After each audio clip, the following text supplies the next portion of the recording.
திருவள்ளூர் மாவட்டம் திருவேற்காடு நகராட்சி சார்பில் இரும்பு வேலி அமைக்கப்பட்டதற்கு அப்பகுதி மக்கள் எதிர்ப்பு தெரிவித்து போராட்டத்தில் ஈடுபட்டனர்.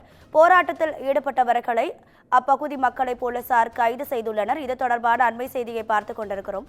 இது குறித்தான கூடுதல் தகவல்களை நமது செய்தியாளர் சக்திவேல் வழங்கிட கேட்கலாம். சக்திவேல், வணக்கம். உங்க கூடுதல் விவரங்களை சொல்லுங்க. நிச்சயமாக திருவேற்காடு கோலடி கிராமத்தில் அரசுக்கு சொந்தமான நிலத்தில் வேலி அமைக்க எதிர்ப்பு தெரிவித்து போராட்டத்தில் ஈடுபட்டதால் பெரும் பரபரப்பு ஏற்பட்டுள்ளது. குறிப்பாக அந்த மக்களையும் கைதும் செய்துள்ளனர். போராட்டத்தில் ஈடுபட்டவர்களை திருவேற்காடு நகராட்சிக்கு மைதானம் மக்கள் பயன்படுத்தி வந்த 8 ஏக்கர் நிலத்திற்கு நகராட்சி நிர்வாகம் சுத்திகரிப்பு நிலையம் அமைப்பதற்காக இரும்பு வேலி அமைத்ததால் பெரும் பரபரப்பு ஏற்பட்டது.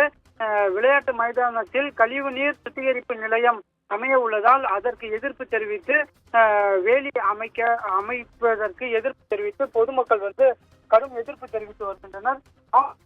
பாதுகாப்புடன் நகராட்சி நிர்வாக அதிகாரிகள் வேலி அமைக்கும் பணியில் மும்முரமாக ஈடுபட்டனர். சுமார் இதற்கு எதிர்ப்பு தெரிவித்து 300க்கும் மேற்பட்ட அப்பகுதி மக்கள் அதிகாரிகளுடன் வாக்குவாதத்திலும் ஈடுபட்டு வருகின்றனர். நிலத்தை பாதுகாப்பதாக கூறி நகராட்சி நிர்வாகம் விளையாட்டு மைதானத்திற்கு வேலி அமைப்பதால் மக்கள் புகார் தெரிவிக்கின்றனர். குடியிருப்பு, பள்ளி, நீர்நிலை உள்ள பகுதிகளில் சுத்திகரிப்பு நிலையம் வந்தால் சுகாதார சீர்கேடு ஏற்படும் என கூறி அப்பகுதி மக்கள் தொடர்ச்சியாக வாக்குவாதத்திலும் ஈடுபட்டனர். தொடர்ந்து இந்த போராட்டமானது நீடித்து வந்ததன் காரணமாக காவல்துறையினர் போராட்டத்தில் ஈடுபட்ட மக்களை கைதும் செய்துள்ளனர்.